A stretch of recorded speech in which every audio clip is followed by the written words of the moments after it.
Oi, Maria Alice. Boa noite. Estamos ao vivo agora. Vamos só aguardar um minutinho que o pessoal vai chegando e aí a gente já começa com o assunto. Já tenho aqui as minhas perguntas. Academia Ensaio, boa noite. Assim o pessoal vai chegando e a gente já vai pro tema.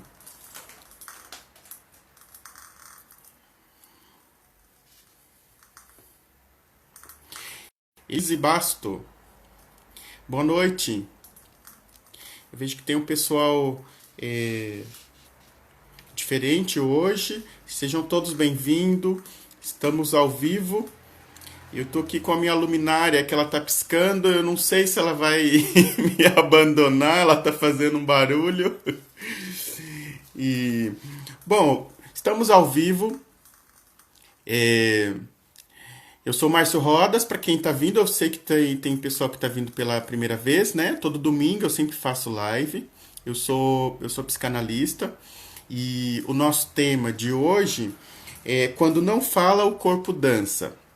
Então, tem um pouco aí de psicanálise no título, mas quem vai estar falando hoje, quem vai estar participando dessa entrevista é a Renata Sanches. Gente, eu tô com a minha luminária, ela tá. Bom, agora acho que parou. É, Então, antes de falar da Renata, aí eu quero falar pra ti, né, que como tem temas aqui de psicanálise e tal, a live ela não substitui um tratamento, né? Então, se você estiver passando por algum problema de ordem emocional, você precisa procurar ajuda, né? Às vezes a gente cria essa fala de precaução para as pessoas de repente não ficar seguindo as lives e achando que isso resolve a situação emocional. E o objetivo é informar a psicanálise, outros saberes, conversar com outras pessoas. Tem meu contato ali na bio, né? E você pode, se você precisar, você pode entrar em contato, eu estou à disposição. E eu vou falar um pouquinho do currículo da Renata antes de trazê-la ao vivo. A Renata já está aqui com a gente. E, bom, quem vai estar com a gente hoje é a Renata Sanches. Ela é professora, diretora, coreógrafa, bailarina no estúdio Renata Sanches e coletivo e, e coletivo Formas. Ela é formada em licenciatura e bacharelado em dança pela Unicamp.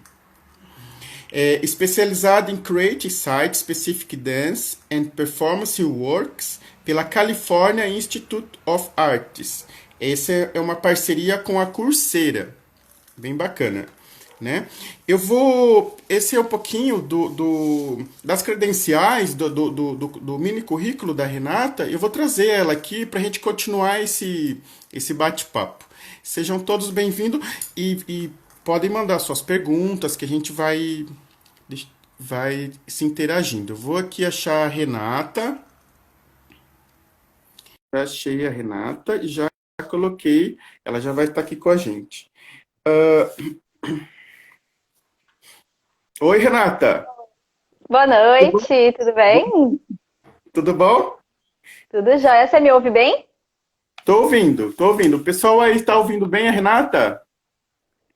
Renata, eu gostaria que tu se apresentasse um pouquinho. Eu já falei um pouquinho das suas credenciais, do seu breve currículo, né? Mas que falasse um pouco da pessoa Renata. A Renata, ela foi já minha professora de dança, dança contemporânea. Já dançamos junto nos palcos, já participamos de competições, né? Ganhamos o Prêmio Imprensa de São Paulo. Isso. Então agora é contigo. Pode se apresentar, fica à vontade. Bom, boa noite a todo mundo. Eu sou Renata Sanches. O Márcio pediu para eu falar um pouquinho da pessoa Renata. E para mim é um pouco difícil separar a pessoa Renata da profissional Renata, porque eu vivo a dança desde que eu me conheço por gente. Eu comecei a dançar aos 6 anos de idade. Com 16 anos eu já ganhei a minha primeira turma como professora de dança e a minha vida inteira foi dedicada à dança. Então a pessoa Renata, ela é também a bailarina, a coreógrafa, a professora, além de ser uma pessoa também que hoje me dedico totalmente, né, muito, né, à minha família. Me dedico totalmente à dança e à minha família hoje. Que bacana. Bom, acho que é isso. Precisa de mais detalhes, não, né? Acho que tá bom. Já se introduziu, já está aqui na live e também eu quero dizer para você que está aí nos assistindo, compartilhe essa live, manda para mais pessoas ali nos seus contatos, né? Ah, essa live ela vai estar salva também lá no meu canal, Márcio Rodas Psicanalista. Se você depois quiser assistir em tela cheia no computador, ela vai estar lá no meu canal no YouTube. E também sobre as perguntas, se você quiser estar perguntando alguma coisa no decorrer do assunto, pode, né, tá mandando a sua pergunta, eu anoto aqui e repasso para a Renata. Eu acredito que ela também, não sei se você consegue ver as perguntas, a Fatinha já está aqui online também. Cons- Consigo ver. Queria dar um alô para Fatinha. Eu vi a sua live na semana passada, amei. Saudades, Fatinha. E um oi para Rê Bernardino, que trabalha comigo, minha parceira lá no estúdio, que está comigo já há muito tempo, é uma pessoa que eu gosto muito. Obrigada pela presença, Rê. E a Tati do Rio Grande do Sul, uma pessoa que fiz parceria recentemente, entrou também aí. Estou muito feliz com a presença do pessoal. Que bacana. A Débora está aqui. A Débora lá de Itu é atriz. Ela canta também muito bem. E a Débora vai estar aqui também aqui nesse nosso bate-papo também ficou de confirmar ainda o dia, mas tá tudo indica que é para o próximo domingo. Que também a gente vai continuar com essa psicanálise e arte, né? Renata, o que é a dança? Já vamos direto. Já vamos direto, foi uma coisa bem difícil de explicar, né? Bom, por definição, a gente poderia dizer que dança é movimento no tempo e no espaço, né? Mas simplesmente movimento no tempo e no espaço talvez não sintetize realmente o que a dança é, porque a dança é arte, e como arte ela é feita por gente, por corpos dançantes, por gente, e para se tornar arte, para se tornar realmente dança, esse movimento no tempo e no espaço, ele tem que estar inserido num contexto, um contexto que não só social, mas que abrange o ser de uma forma completa. Uhum. Que bacana, que bacana. Essa questão que tu fala, né, que abrange o ser, né, a gente sempre percebe que o corpo, ele é palco do inconsciente. Então, quando a pessoa está ali criando, está desenvolvendo, é aquela manifestação do inconsciente da pessoa.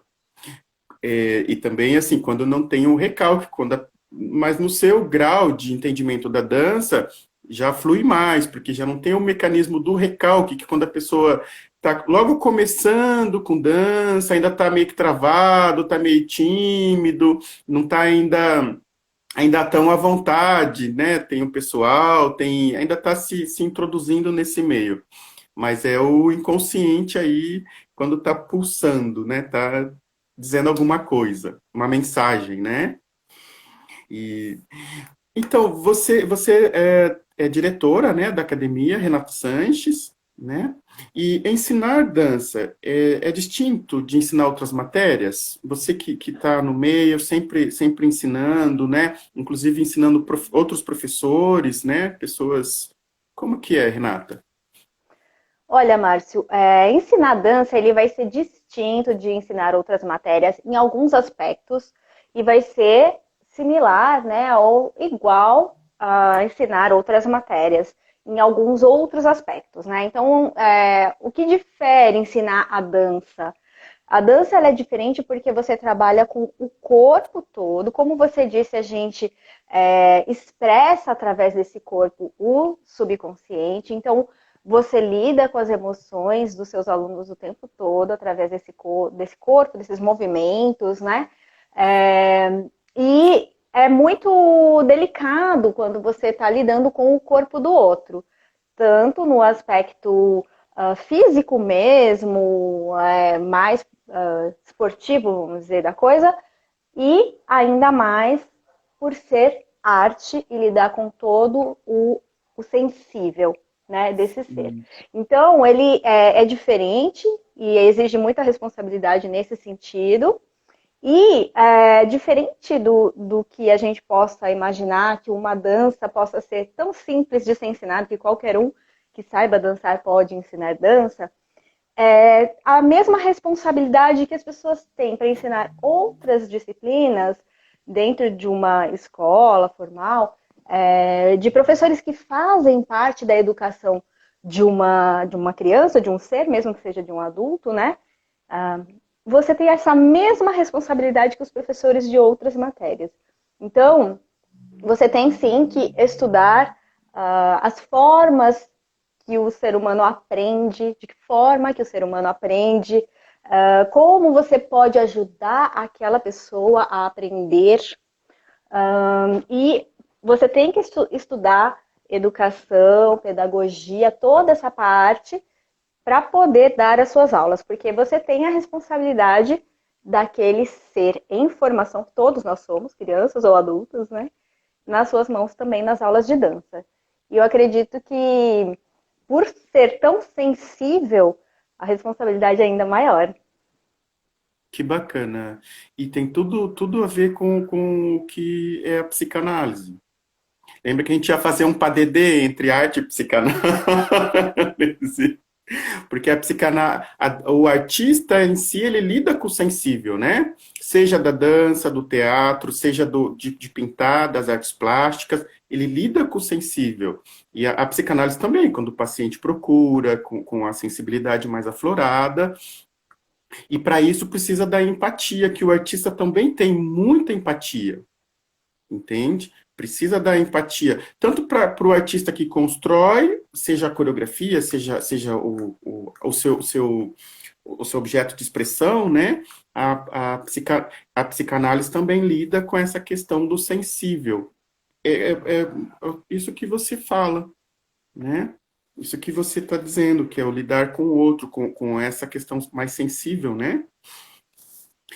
E, bom, já que, né, esse caminho, assim, de ensinar, de transmitir a dança para outras pessoas, né, como é a relação professor, aluno e também, como eu já participei de seus grupos, né, e grupo, né, professor, aluno e grupo. Como que é essa relação? Olha, Márcio, pela minha experiência, né, como eu já disse aqui no começo, que eu comecei a dançar aos 6 anos e cresci, né, na dança. A minha experiência pessoal, ela trouxe para mim, as pessoas que dançaram comigo, que fizeram parte da minha formação enquanto bailarina, são pessoas que eu guardo muito no meu coração, os professores, os colegas de trabalho, os partners, como você, né? E minhas melhores amigas são pessoas que dançaram comigo, tanto as minhas melhores amigas do grupo de Tu, como da universidade, e enfim, mesmo aqui em São Paulo, as pessoas que são os meus melhores amigos, as pessoas mais queridas, né, dentre as minhas amizades, foram construídas através da dança. Então, a maioria das experiências que eu tive de relação professor, aluno e grupo, sempre foram, a maioria foi positiva, é lógico, houveram conflitos, houveram pessoas que não bateu, né, e conflitos, pessoas que saíram e tudo mais, que eu acho que isso faz parte, existe em todo lugar, mas a experiência em geral sempre foi muito positiva e eu sinto o grupo, na companhia que eu dancei, na companhia que eu tinha com o pessoal lá de Tu também, nos grupos que eu dancei em Campinas, em Tu aqui em São Paulo, sempre senti como uma família, né? Você sente como uma família. Até quando uma pessoa sai do grupo, fica um vazio, né? Fica um vazio, assim. É como um membro da família que que sai. Então, eu sempre senti como uma família. Que bacana, que bacana. Eu tô vendo aqui o Marcos Lázaro, lá de Itu, também, aqui. Ele é um renomado estilista lá de Itu. Vão lá também no perfil dele. Ele sempre posta coisas maravilhosas. O perfil da Renata também. Ela sempre tem alguma coisa ali dos projetos dela, né? E eu vou Só aproveitar. A posso falar Maria uma Lima, coisa, Márcio? pode? Aham. Marcos Lázaro fez meu vestido de noiva e eu fiz faz 19 anos que eu me casei com esse vestido. Foi agora no dia 12. Fiz Olha só. 19 anos. E o Marcos Lázaro, como que fala? Cometer uma gafe de convidá-lo ao vivo para vir participar da minha live, que eu já convidei.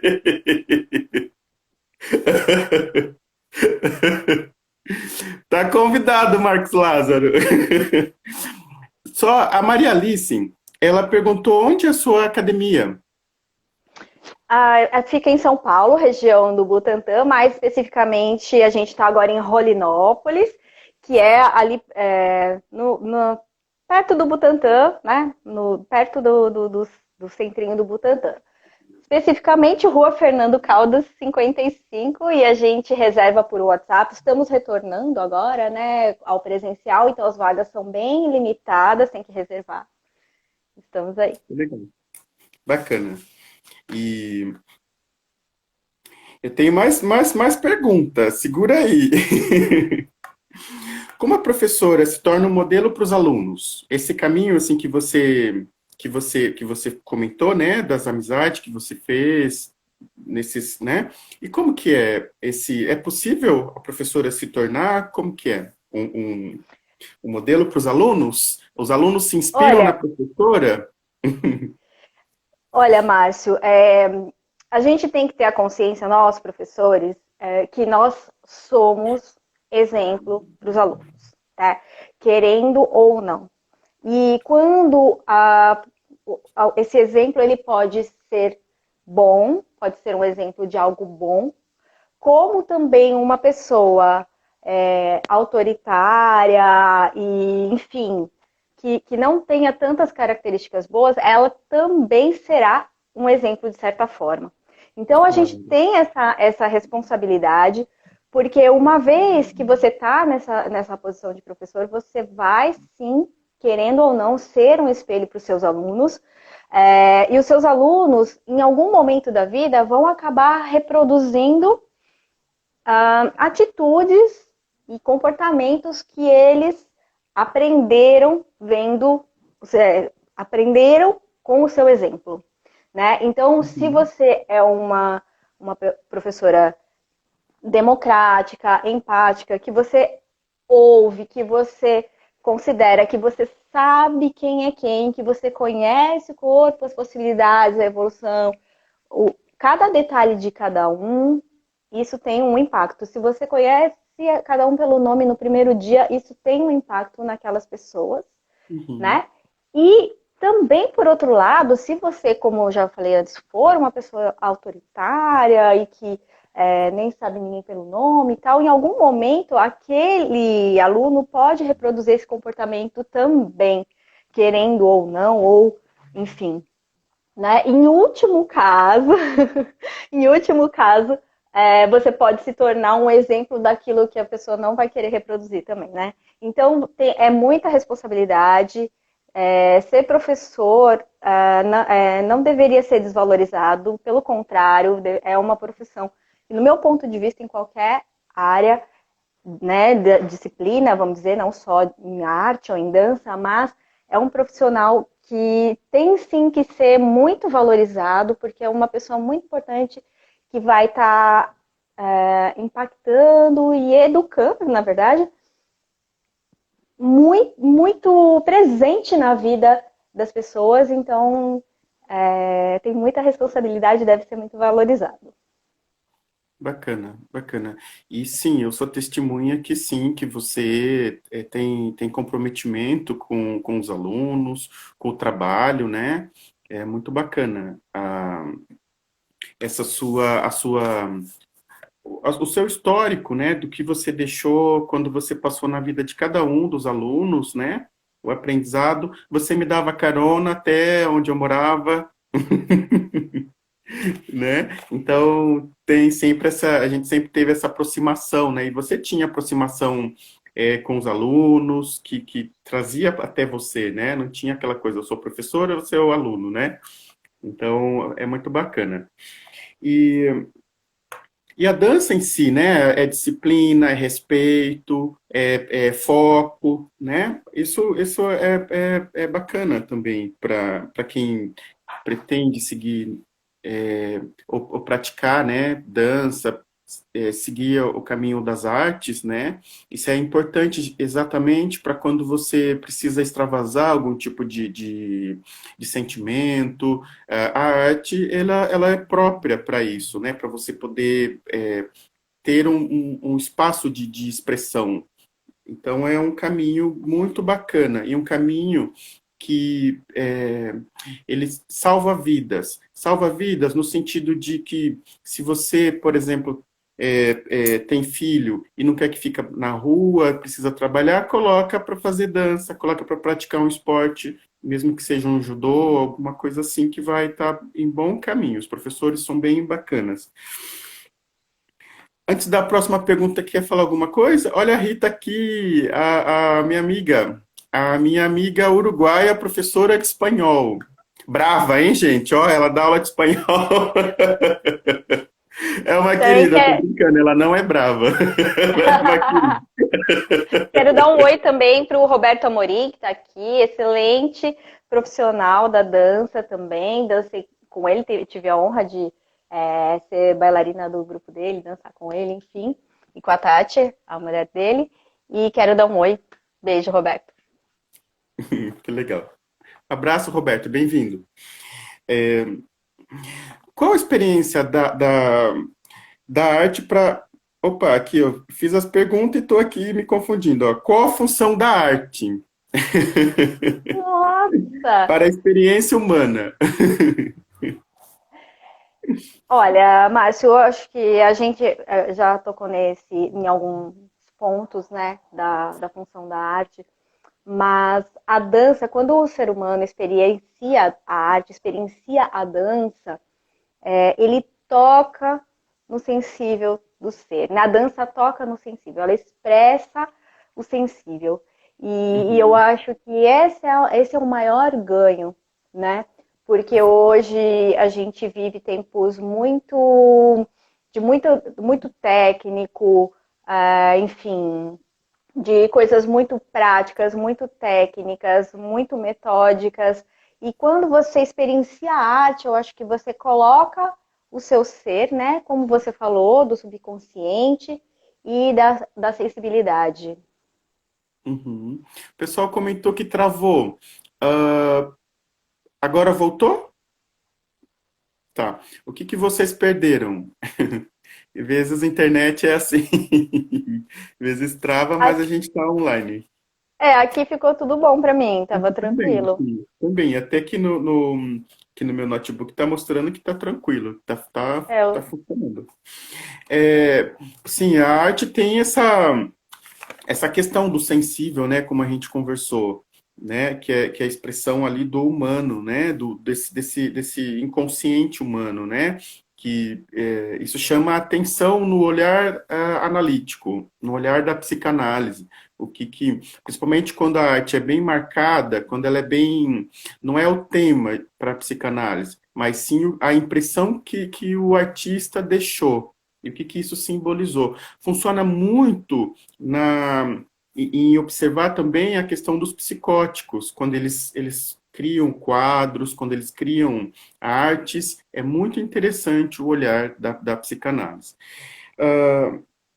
E falando nisso, nessa expressão, o que é o corpo para dança, Renata?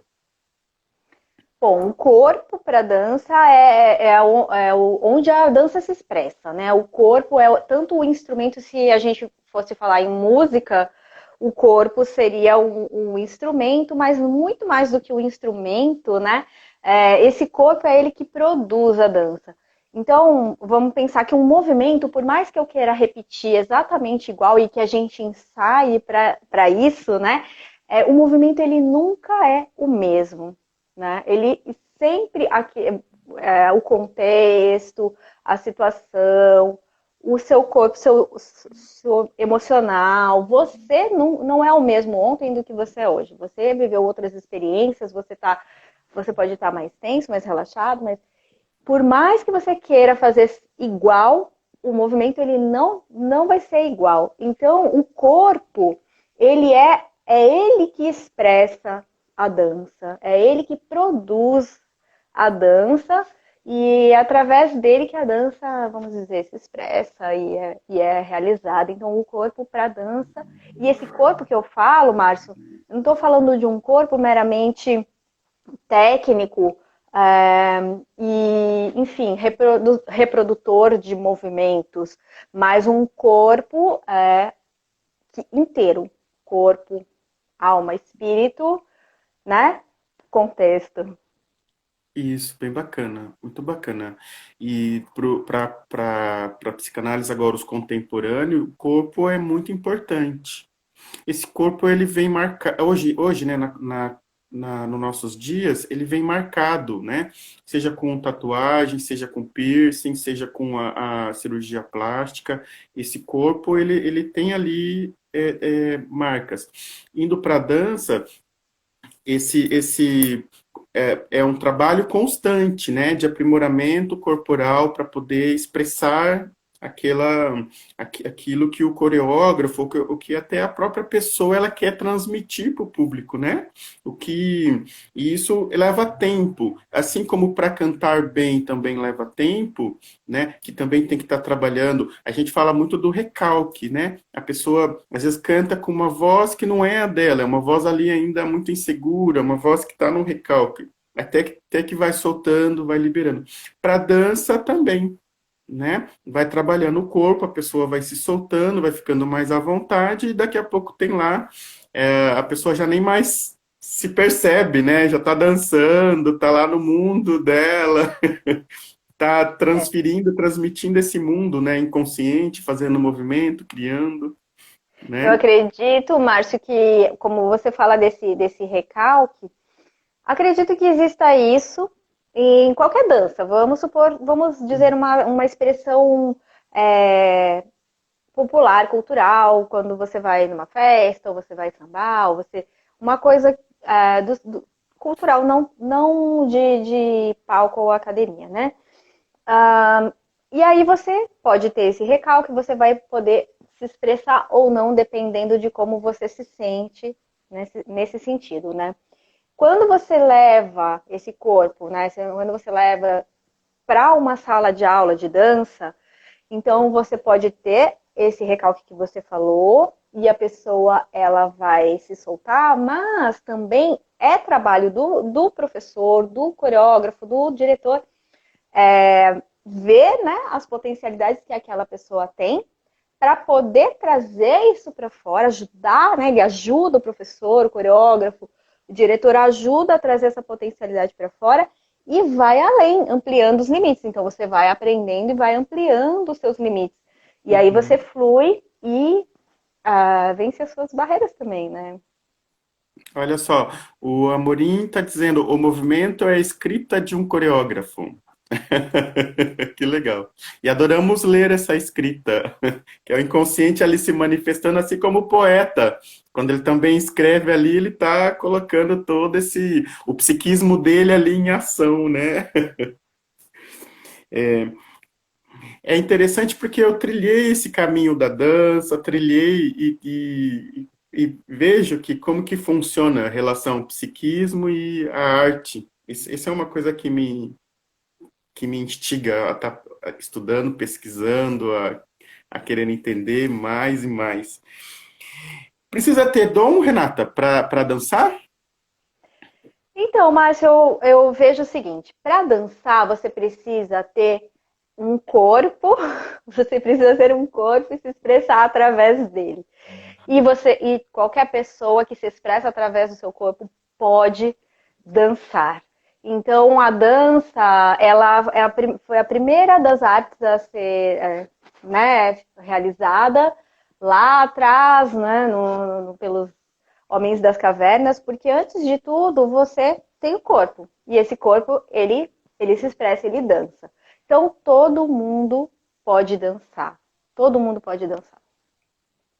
Aham, que bacana. Só soltar, né? Só soltar o corpo, deixar ele ir, né?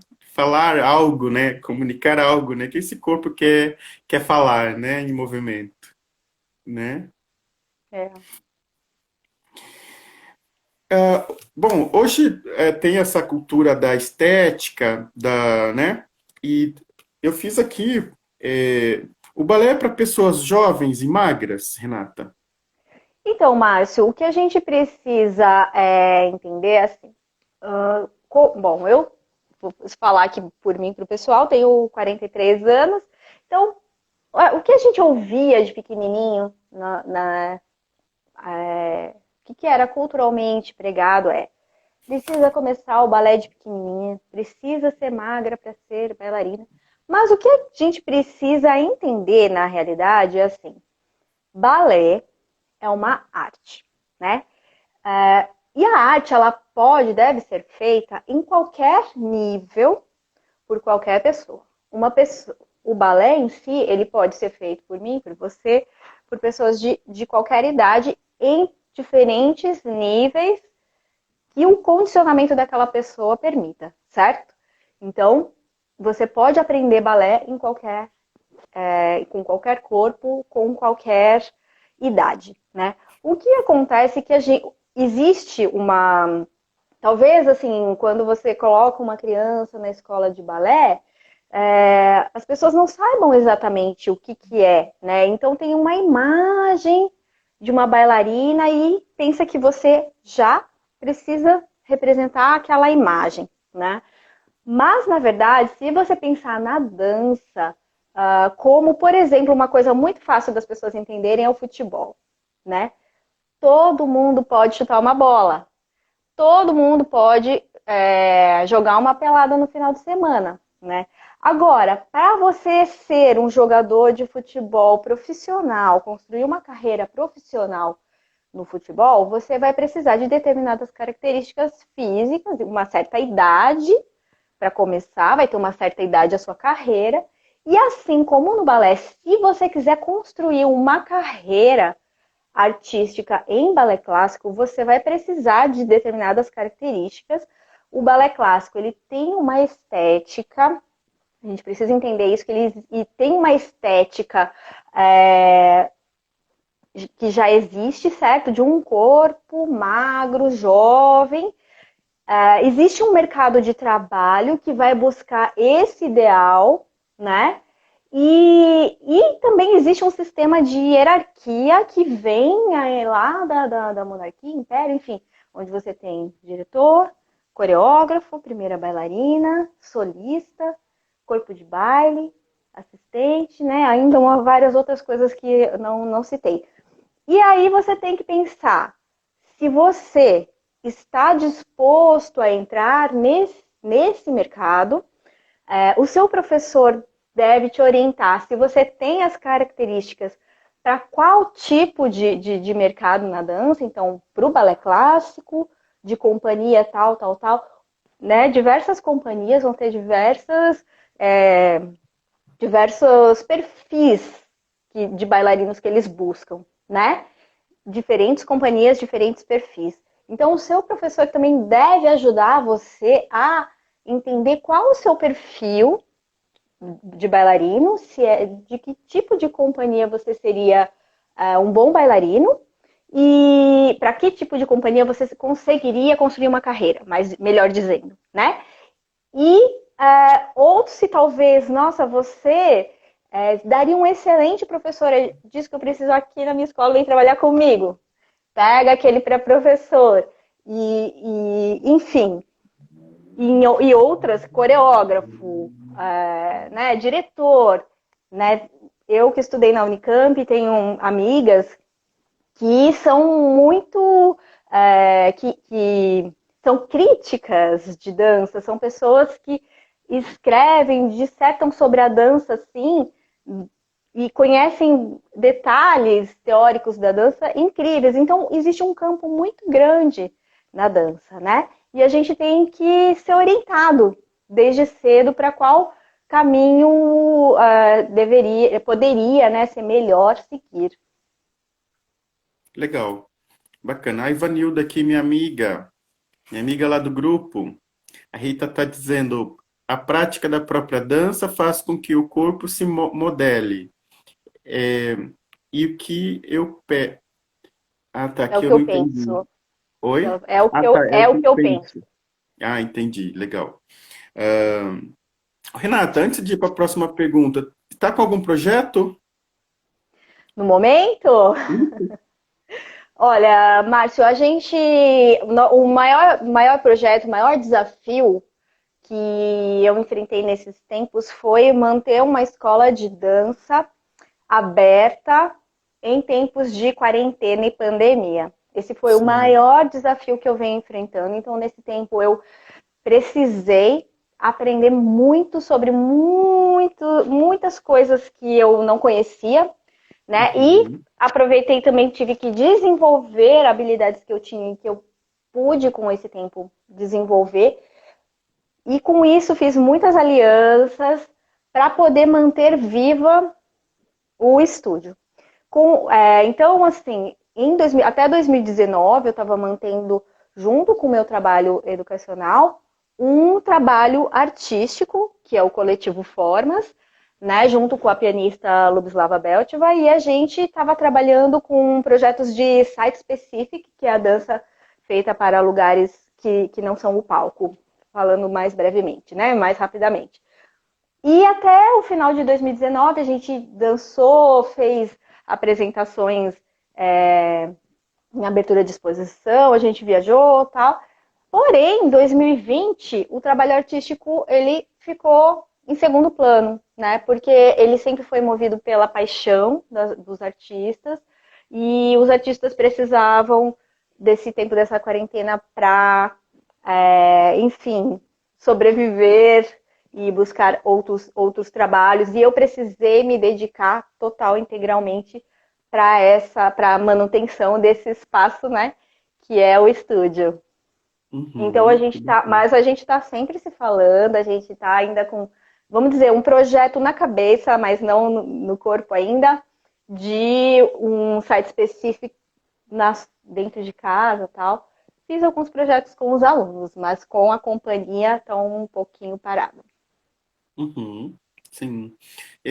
Agora, essa situação de quarentena, muitos tiveram que se reinventar, que aprender coisas novas e diferentes, né, para poder dar conta dessa situação que está sendo desafiadora para todos e que em uma semana depois que foi declarado pandemia, né, tivemos que aprender a mexer em aplicativo, em ferramentas para poder se manter, né, trabalhando, e ainda bem que tem, porque imagine lá foi em 1918, né, que teve, acho que a gripe espanhola, não tinha essa tecnologia, né, então, e também ninguém viveu uma pandemia, pelo menos na nossa época, não tem muitas pessoas com mais de 100 anos, né, então para nós é uma coisa inédita, é nova, é uma pandemia, e a gente teve que, ó, É.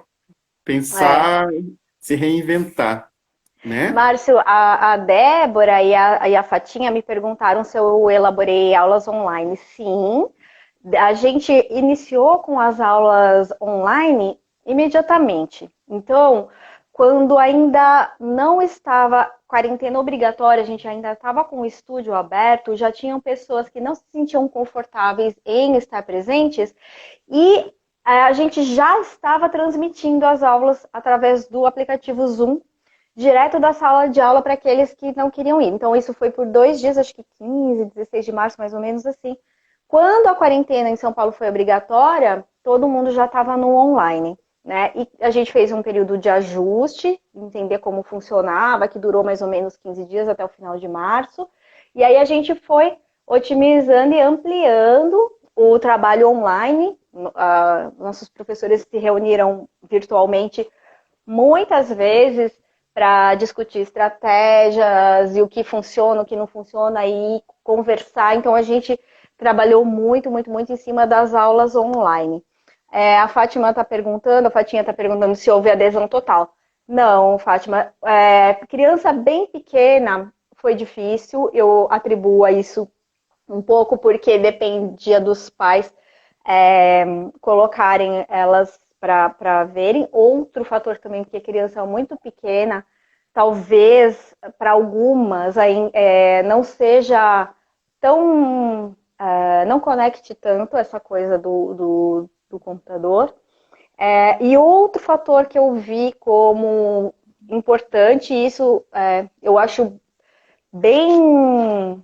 É algo que fez com que as pessoas que não aderiram à aula online, né, eu acredito ser esse o maior motivo, foi ter uma experiência ruim com o aplicativo ou com a conexão da internet, né?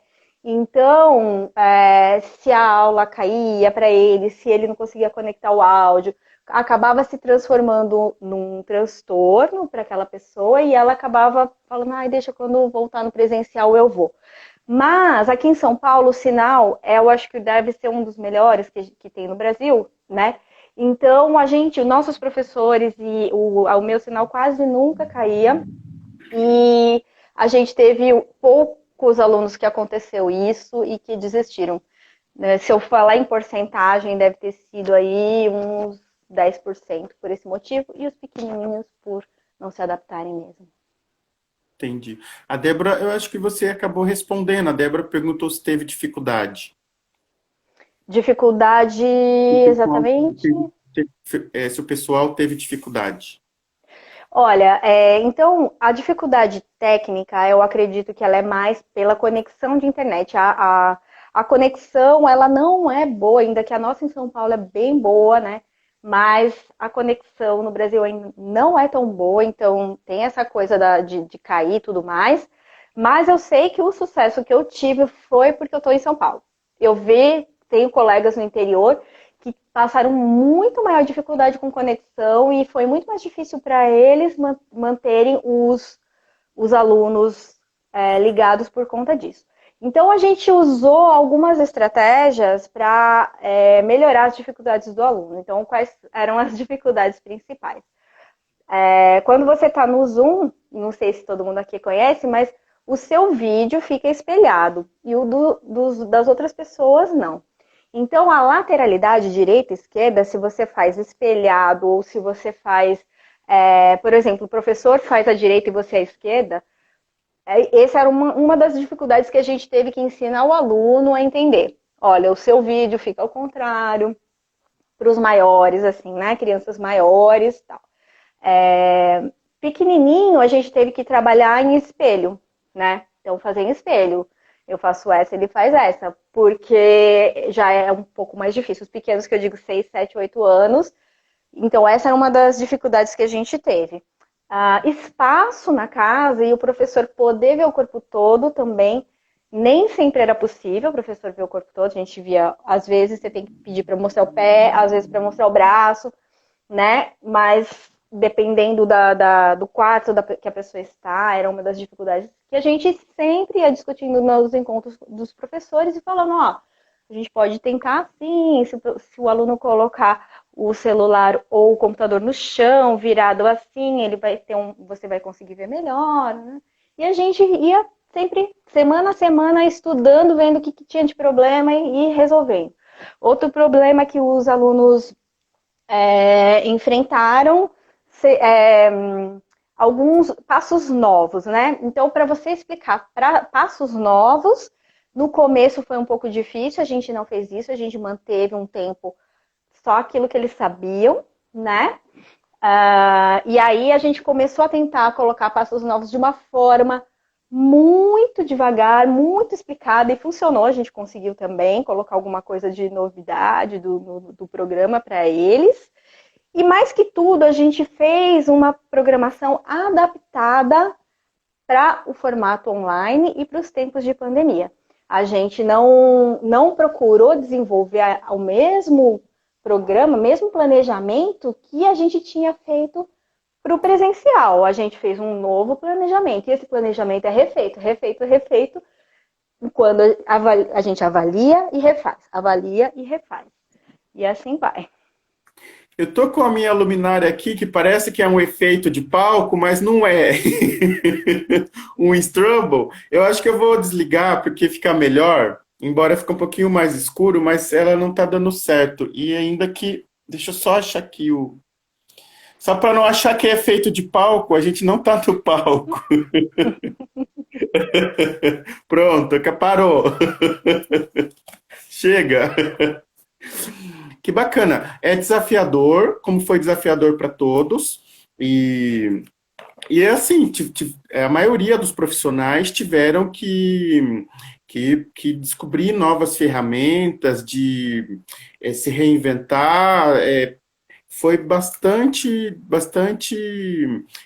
desafiador, como eu falei. E muitos conseguiram, ainda bem que conseguiram se superar, entregar, continuar entregando o resultado, né? Foi bacana. E tá de parabéns, ó, porque é aquela coisa, né? Atitude, né? Tem que ter aqueles 5 minutos que vamos fazer, já vamos. Em uma semana, a maioria já estava implementando essa alfabetização digital, de como que já estava se digitalizando, né? Tudo, né? Entrando para esse É, ano, né? Foi eu bem. acredito, e o legal, mas que agora no início de agosto, a gente, na verdade em julho, a gente aqui em São Paulo foi autorizado a voltar, mas eu tive muita cautela nessa retomada, e aí eu comecei a voltar em agosto, primeiro com adulto, e aí foi indo aos pouquinhos, né?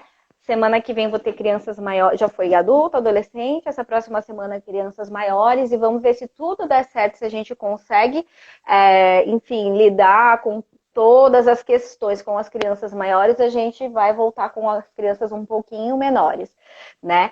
Mas, então, quando o adulto voltou, o adolescente voltou, a gente fez assim, ó, nossa, as aulas online funcionaram.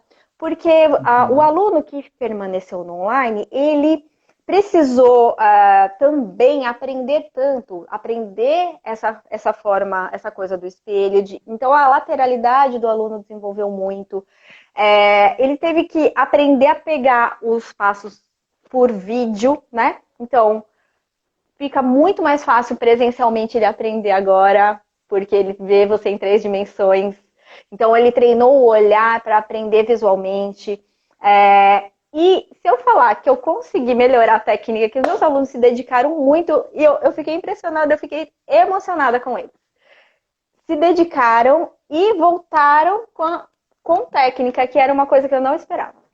Foi muito Que legal. legal, que bacana. E falando nisso, dança não é só coreografia? Nossa, não, né? Não. A coreografia é lindo, maravilhoso, assim. Eu acho que coreografia... A coreografia como o Roberto falou, ele é um coreógrafo que eu admiro muito, eu dancei com ele, inclusive. A coreografia, ela é a, a escrita, né, desse coreógrafo. Porém, cada bailarino que está ali, ele coloca um pouco dele nessa dança. Então, essas palavras que estão nessa escrita, elas têm vida própria, né? Então, a dança, ela não é só a coreografia, a dança é, é isso tudo, é a pessoa, é o corpo, é a expressão, é o sentido, é a coreografia também, que é maravilhoso, enfim, é a aula, e é o plié que eu amo, enfim, é tudo. Que bacana, é isso mesmo, é a alma, né? Quando é o espírito livre, né? Que vai Isso. criando, né? A Débora está falando, desenvolveu muitas outras técnicas. Acho que evoluímos nessa pandemia, viu? Sim, evoluímos. A gente fomos atrás, né? Todo mundo foi atrás de como que vai, né? E é legal das lives é que a gente fala de assuntos diversificados, né? A gente sai um pouquinho do que está acontecendo e assiste aqui uma live com assuntos que vai mudar um pouquinho o seu domingo, né? Ah, já que nós estamos falando, né, de dança, Quais as dificuldades e desafios de ser uma bailarina, de modo geral, né?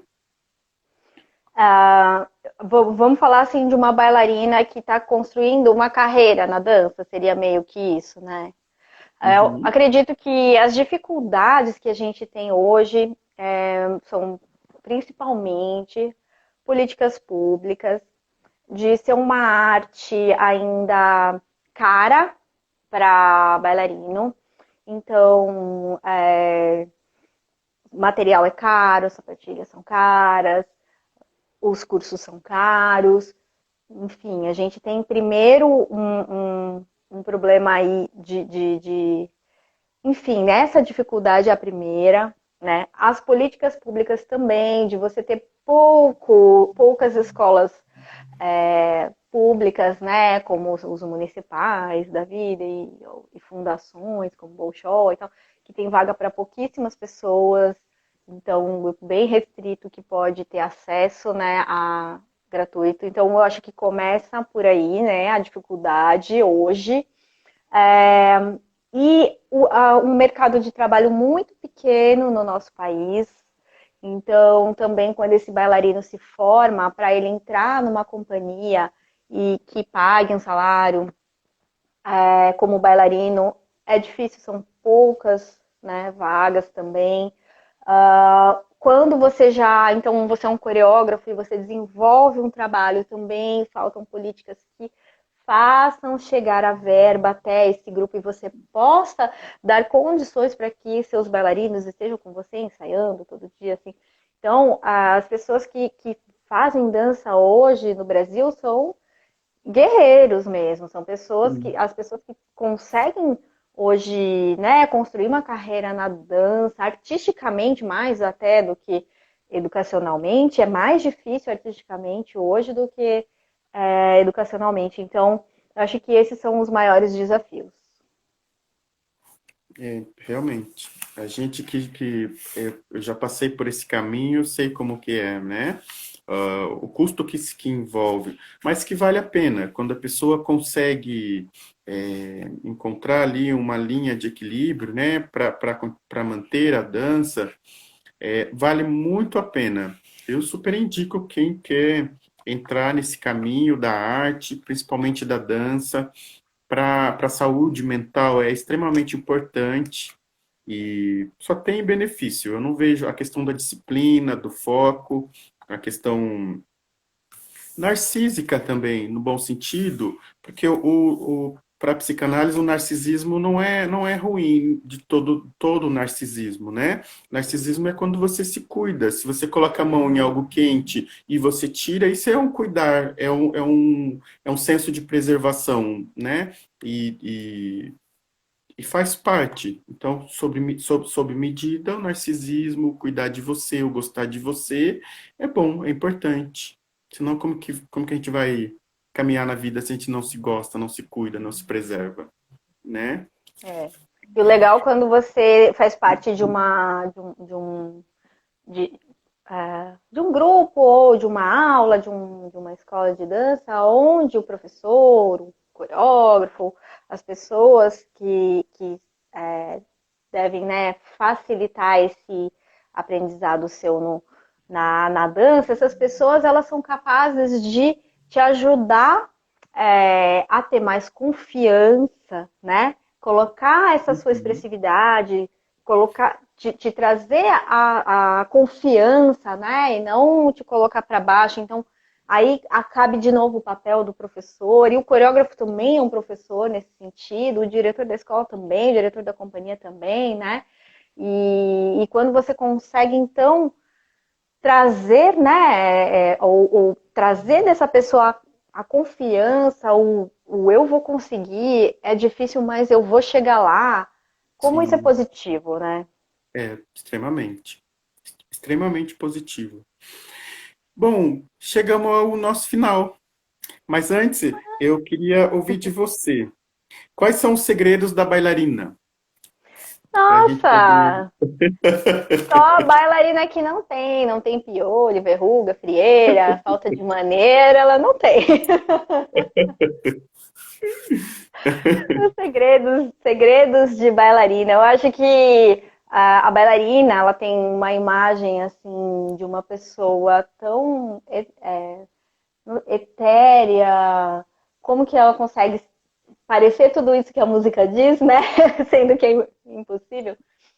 Mas eu acredito que é muita disciplina, muito foco, muita dedicação e tudo com muito amor. Quando você ama o que você faz, você se dedica aquilo ao máximo e por isso que você vai construindo esse caminho que parece que é um segredo, né? Parece que a postura é um segredo, parece que, enfim, ah, meio que isso, assim, não tem segredo não, é dedicação como tudo na vida. Bacana, muito bacana. Olha, temos aí churrasco do alemão. Bem-vindo. Renato, eu quero te agradecer por ter aceito o convite. Foi bem bacana, aconteceu de tudo. Até minha luminária deu sinal de vida, quis ter uma participação especial, mas ao vivo é assim, não tem como regravar, né? Mas faz parte. Quero te agradecer e foi muito bacana a gente poder ter esse bate-papo, bem bacana, um assunto que eu gosto, assunto de dança, de arte, e eu tento ver esse paralelo com a psicanálise, que é minha outra paixão. E no próximo domingo vamos estar aí com a Débora, também que é artista, ela é atriz, ela canta, ela está agora aí com o projeto dela, ela vai estar comentando de Serenata nas Sacadas. É bem bacana. Uau, que legal. Sim. E você quer deixar alguma mensagem de final? Bom, primeiro de tudo, Márcio, eu quero te agradecer imensamente pelo convite. Eu fiquei super honrada com o convite. Eu venho acompanhando as suas lives e são muito interessantes sempre.